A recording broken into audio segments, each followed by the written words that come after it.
Hello बच्चों, class 8th मैं सुषमा श्रीवास्तव आप लोगों को आपके हिंदी के महान व्यक्तित्व इसमें से आज हमारी कहानी है समुद्रगुप्त।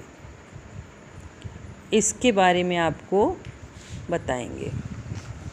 समुद्रगुप्त जो है, समुद्रगुप्त प्रथम का पुत्र समुद्रगुप्त मगध का सम्राट था। उसकी माता कुमार देवी उदार और करुण स्वभाव की महिला थी। समुद्रगुप्त में बचपन से ही विलक्षण प्रतिभा, साहस, वीरता, न्यायप्रियता, परोपकार और राष्ट्र प्रेम की भावना थी। उसने संपूर्ण भारत को एक सूत्र में बांधकर उसे एक सुदृढ़ राष्ट्र का स्वरूप प्रदान किया। सभी विपक्षी राजाओं ने उसके सम्मुख आत्मसमर्पण कर दिया। अतः संपूर्ण भारत का विजय पताका फहराने के बाद समुद्रगुप्त ने अश्वमेध यज्ञ किया। उसके 50 वर्ष के शासन में प्रजा सुखी और समृद्ध थी। वह सभी धर्मों का आदर करता था। साहित्य और संगीत में उसकी विशेष रुचि थी। उसने अदम्य इच्छा शक्ति और अपार पौरुष बल पर एक प्रबल केंद्रीय संगीत में विशेष रुचि थी। उसने अदम्य इच्छा शक्ति और अपार पौरुष बल पर एक प्रबल केंद्रीय सत्ता की स्थापना की और 5 सदी से छिन्न भिन्न हुई राजनीतिक राष्ट्रीय एकता पुनः स्थापित हुई। तो ये जो है हमारा समुद्रगुप्त का संक्षिप्त में आपको उनकी कहानी के बारे में बताया गया कि चंद्रगुप्त प्रथम का ये क्या था, पुत्र था और ये मगध का सम्राट भी था। और ये बचपन से ही इसके अंदर विलक्षण प्रतिभा, साहस, वीरता, न्यायप्रियता, परोपकार और राष्ट्र प्रेम की भावना इसके अंदर थी। और उसी भावना से इसने पूरे भारतवर्ष को एक सूत्र में बांधकर उसे एक सुदृढ़ राष्ट्र का स्वरूप भी प्रदान किया। और जो विपक्षी दशाओं के लोग जो थे, वह राजा लोग जो थे, वह भी इसके सामने आत्मसमर्पण कर गए। जब इसने संपूर्ण भारत पर अपनी विजय का पताका लहराने के बाद समुद्रगुप्त ने एक अश्वमेध यज्ञ भी किया था। और उस यज्ञ में इसने 50 वर्ष के शासन में जो इसकी प्रजा सुखी और समृद्ध थी, वह सभी धर्मों का ये आदर भी किया करता था। ये भी इसकी विशेषता थी। तो आज हमने आप लोगों को समुद्रगुप्त के बारे में बताया। अब इसी से जुड़े हुए कुछ इसमें प्रश्न भी हमारे दिए हुए हैं, जिसमें एक पहला प्रश्न है, समुद्रगुप्त कौन था? इससे पहले भी आपको बताया था कि समुद्रगुप्त चंद्रगुप्त प्रथम का पुत्र था। समुद्रगुप्त की विजय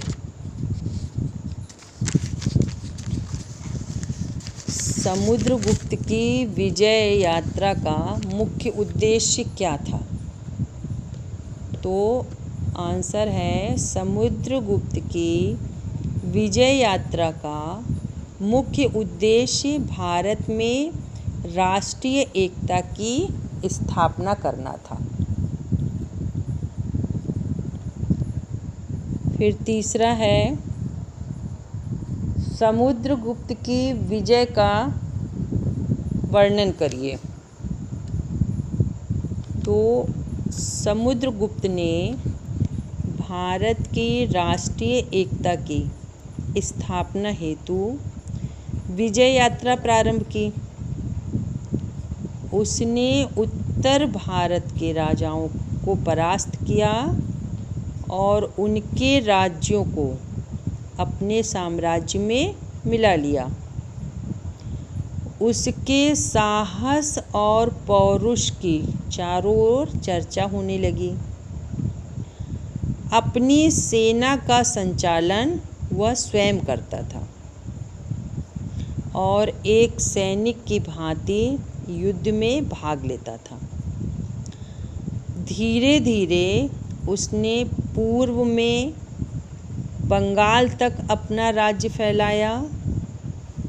पूर्वी तट के द्वीपों पर आक्रमण के लिए उसने नौसेना का गठन किया था।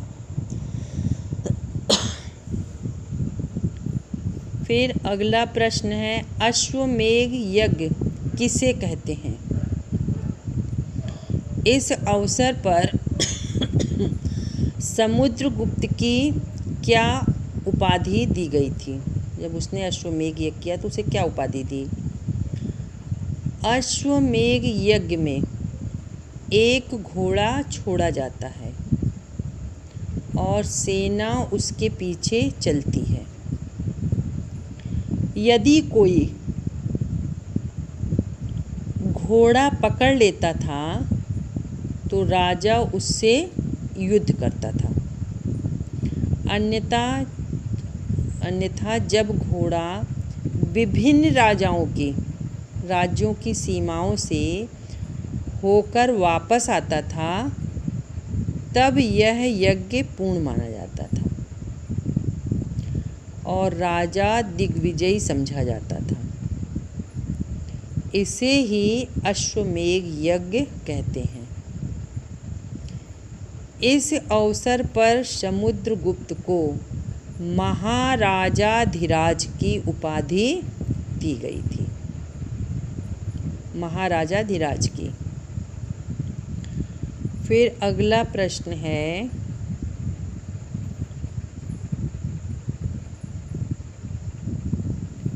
समुद्रगुप्त के शासन व्यवस्था का संक्षेप में वर्णन। समुद्रगुप्त की शासन व्यवस्था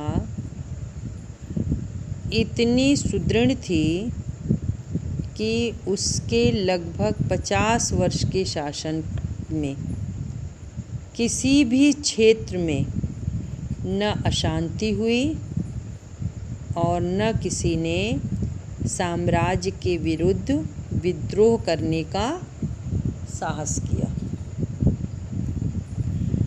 उस समय उत्तर भारत में सती प्रथा का प्रचलन था। समुद्रगुप्त ने न केवल इस सती प्रथा को समाप्त किया वरन महिलाओं की मर्यादा और प्रतिष्ठा को भी यथोचित महत्व प्रदान किया। उस समय खेती और व्यापार उन्नत दशा में थे। भारत भूमि धन धान्य से परिपूर्ण थी। फिर अगला है समुद्रगुप्त के शासन काल को स्वर्ण युग क्यों कहा जाता है?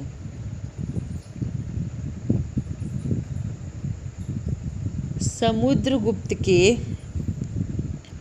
शासन के संचालन में सद्व्यवहार, न्याय, समता और लोक कल्याण पर आधारित, लोक कल्याण पर अधिक ध्यान देता था।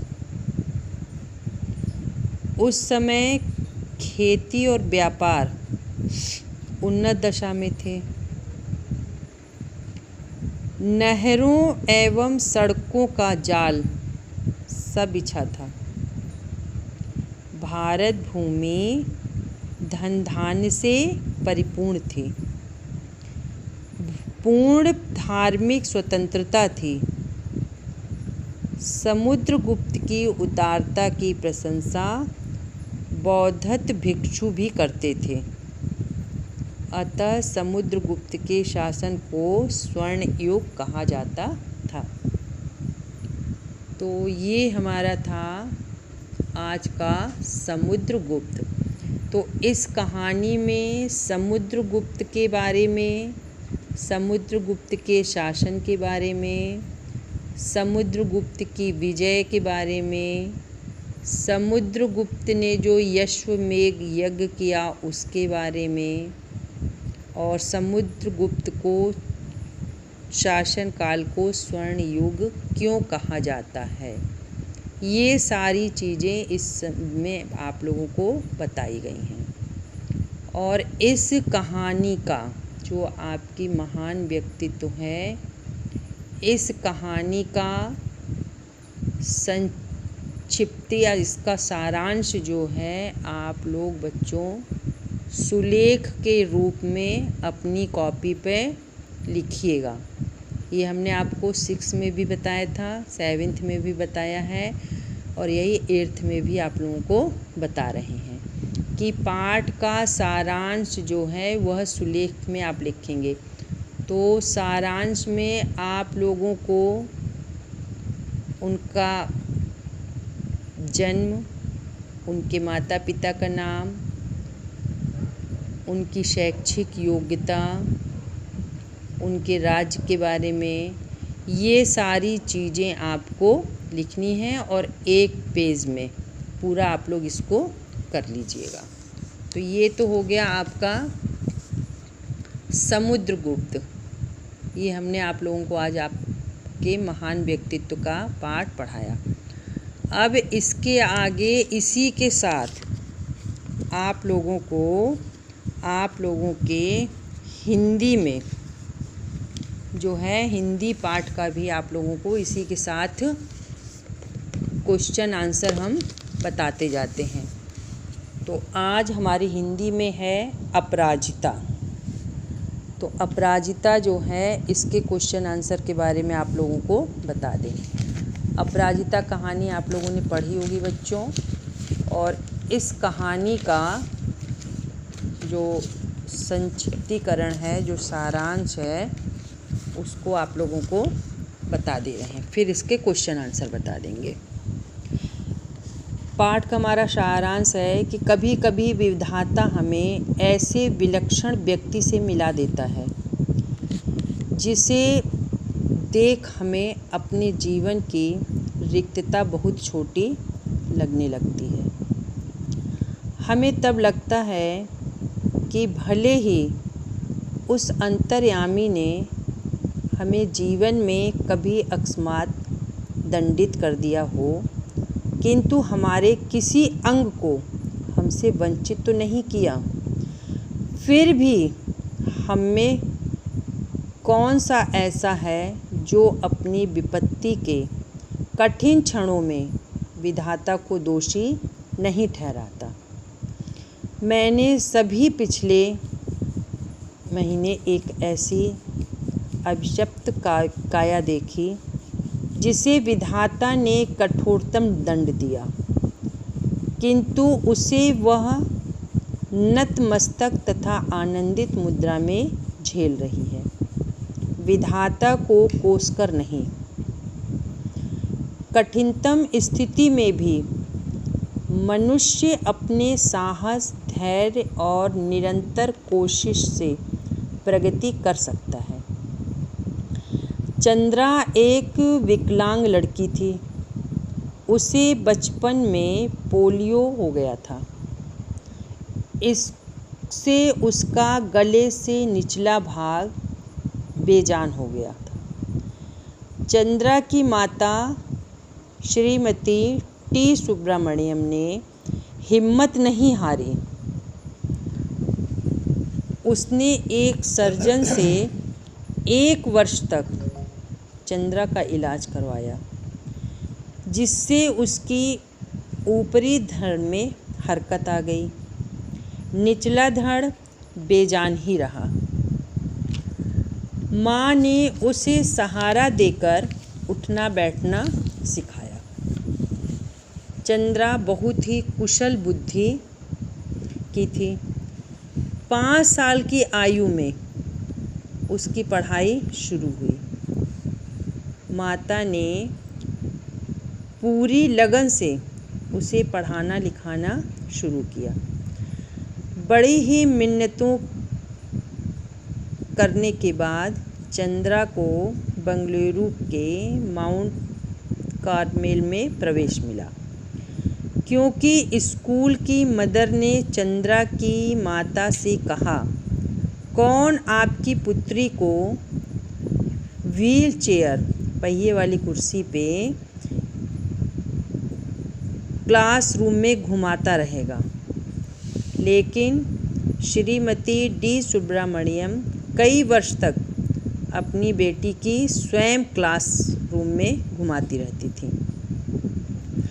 चंद्रा ने प्रत्येक परीक्षा में सर्वोच्च स्थान प्राप्त किया। उसे स्वर्ण पदक मिले।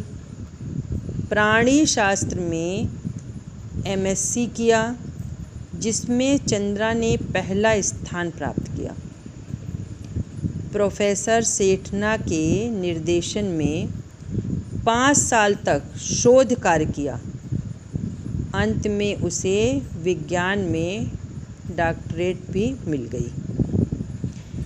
इतना सब कुछ होने पर भी डॉक्टर चंद्रा ने कविताएं लिखी, जिसमें उसकी उदासी का चित्रण हुआ था।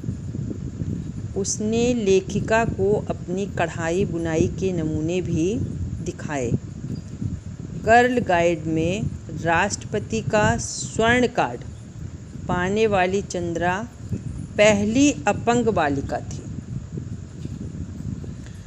चंद्रा ने एल्बम के अंतिम पृष्ठ में है उसको जननी का बड़ा सा चित्र, जिसमें वे जी बेंगलुरु द्वारा प्रदत्त एक विशिष्ट पुरस्कार ग्रहण कर रही हैं, वीर जननी का पुरस्कार। बहुत बड़ी बड़ी उदास आँखें, जिनमें स्वयं माँ की व्यथा भी है और पुत्री की भी। अपने सारे सुख त्याग कर नित्य छाया बनी पुत्री की पहिया लगी कुर्सी के पीछे चक्र सी घूमती जननी की व्यथा, नाक के दोनों ओर हीरे की 2 जगमगाती लौंगें, होठों पर विजय का उल्लास, जूड़े में पुष्प बेणी। मेरे कानों में उस अद्भुत साहसी जननी शारदा सुब्रमण्यन के शब्द अभी भी जैसे गूंज रहे हों। ईश्वर सब द्वार एक साथ बंद नहीं करता। यदि एक द्वार बंद करता है तो दूसरा द्वार खोल भी देता है। तो ये बच्चों इस कहानी का सारांश था। अब इसके क्वेश्चन आंसर आपको बता दें। पहला है, कौन कौन से कथन सही हैं? इसमें जो दिए हैं, इसमें कौन सा कथन सही है? दूसरों के दुख अपने दुखों से बड़े लगने लगते हैं। हमारे कष्टों से बड़े कष्ट की कोई हंसकर झेलता दिखाई देता है। अपने कष्टों के लिए विधाता को दोषी मान लेते हैं। कष्टों को ईश्वर की इच्छा मानकर स्वीकार कर लेते हैं।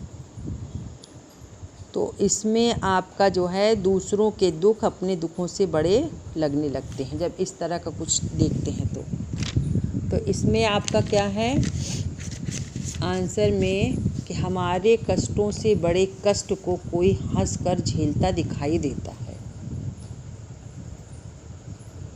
और कष्टों को ईश्वर की इच्छा मानकर स्वीकार कर लेना चाहिए। फिर दूसरा है, लेखिका क्यों चाहती थी कि लखनऊ का युवक उसकी पंक्तियों को पढ़े।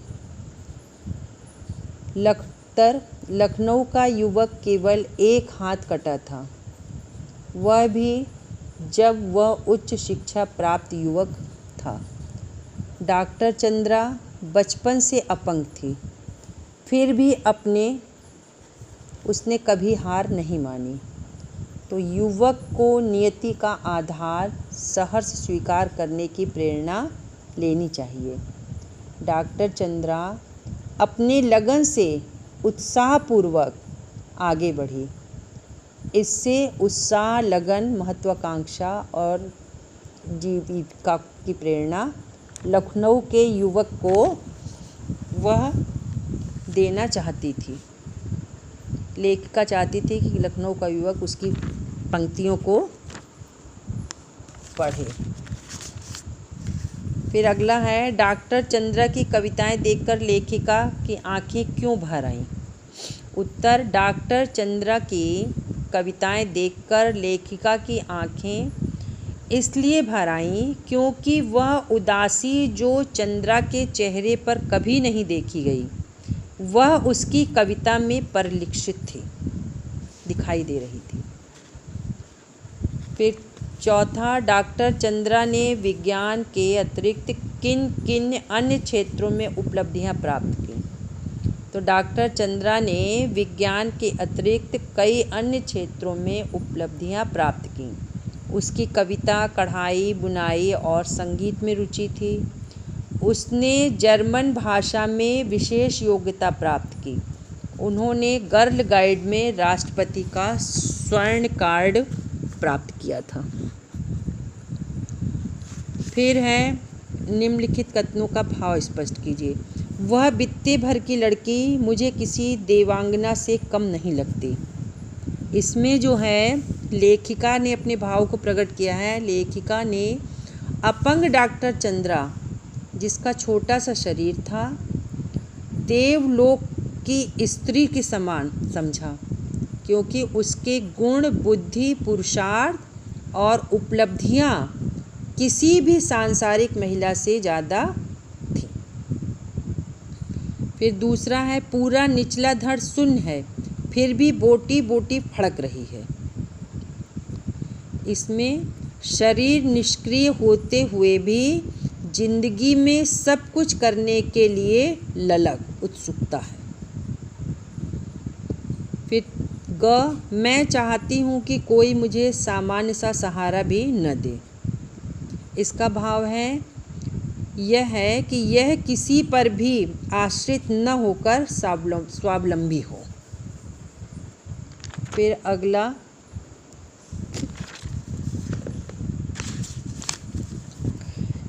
चिकित्सा ने जो खोया वह विज्ञान ने पाया। इसमें क्या है इसका भाव, चंद्रा पहले चिकित्सक बनना चाहती थी, पर प्रवेश परीक्षा में प्रथम आने पर उसे इसलिए प्रवेश नहीं मिल पाया क्योंकि उसका धड़ काम नहीं करता था।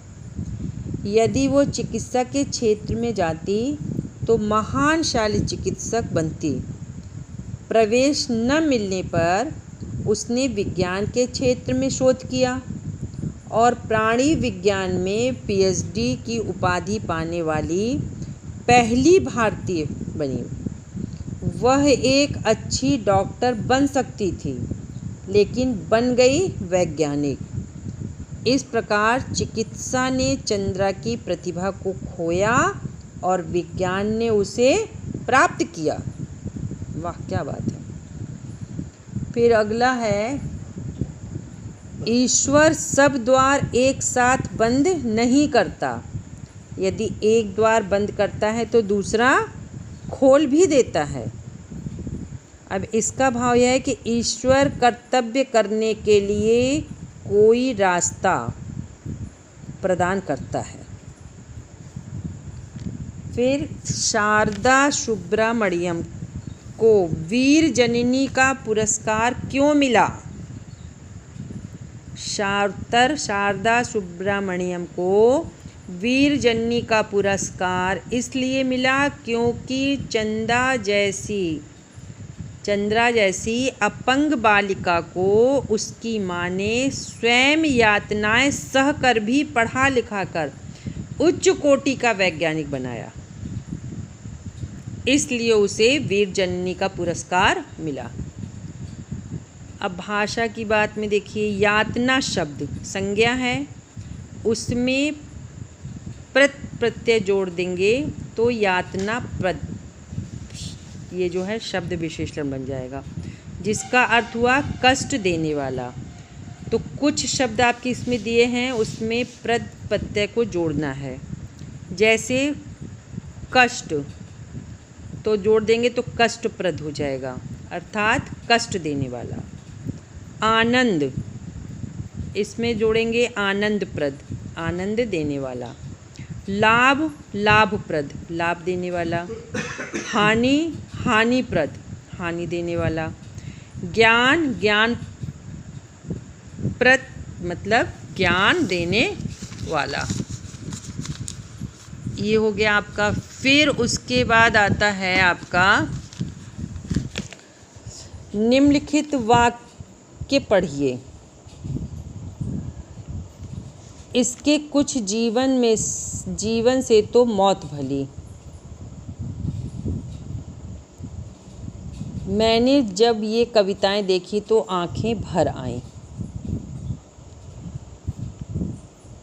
क में तो नियात के रूप में प्रयुक्त है और इसमें जो है इसके इस जीवन से तो मौत भली। इसमें क्या है, गुलामी करने से तो क्या है, मर जाना अच्छा है। फिर दूसरे में था, जब मैंने असमानता में काले बादल देखे तो भीगने से बचने को घर की तरफ दौड़ गई। और ग में है, गरीबी के जीवन से तो पुरुषार्थ करना भला है। ख, जब विद्यार्थी बस से टकराकर घायल हो गया तो लोगों ने उसे अस्पताल पहुंचाया। फिर है अगला आपका, वह बैसाखियों से ही व्हील चेयर तक पहुंच उसमें बैठ गई और बड़ी तटस्थता से उसे स्वयं चलाती कोठी के भीतर चली गई। इस वाक्य में दो वाक्य हैं, दोनों वाक्य स्वतंत्र अर्थ दे रहे हैं, किंतु ये वाक्य और से जुड़े हुए हैं। ऐसे वाक्य को संयुक्त वाक्य भी कहते हैं। संयुक्त वाक्य में वे दो या दो से अधिक सरल वाक्य होते हैं जो और किंतु या इसलिए से जुड़े रहते हैं। संयुक्त वाक्य कोई दो उदाहरण जैसे है, पहले दुख भुलाने के लिए नशे की गोलियां खाने लगा और अब नूर मंजिल की शरण गई है। फिर 1 वर्ष तक कष्ट साध्य उपचार चला और एक दिन स्वयं ही ऊपरी धरण में गति आ गई। फिर है आपका, पाठ में आए हुए अंग्रेजी शब्दों को छांटकर लिखिए। तो कितने शब्द आए हैं, कार, सीट, व्हीलवेयर, machine, button, IAS, station, train, madam, drug, research institute, microbiology, east, best, centre, biodata, fellowship, IIT, Thomas, doctorate, PhD, orthopaedic, surgeon, doctor, period, MSc, special, professor, leather, jacket, girl, guide, convent, BSc, institute of science और album. ये सारे क्या हैं, अंग्रेजी के शब्द हैं जो आपकी इसमें आए हुए हैं। तो अब ये आपका हमने आज जो है लेसन 5 अपराजिता की क्वेश्चन आंसर को भी बता दिया है। और अब कल से आप लोगों को फिर अगला लेसन उसका पढ़ाएंगे, महान व्यक्तित्व का। अब आज के लिए बच्चों इतना ही, अब आगे कल पढ़ाया जाएगा। धन्यवाद।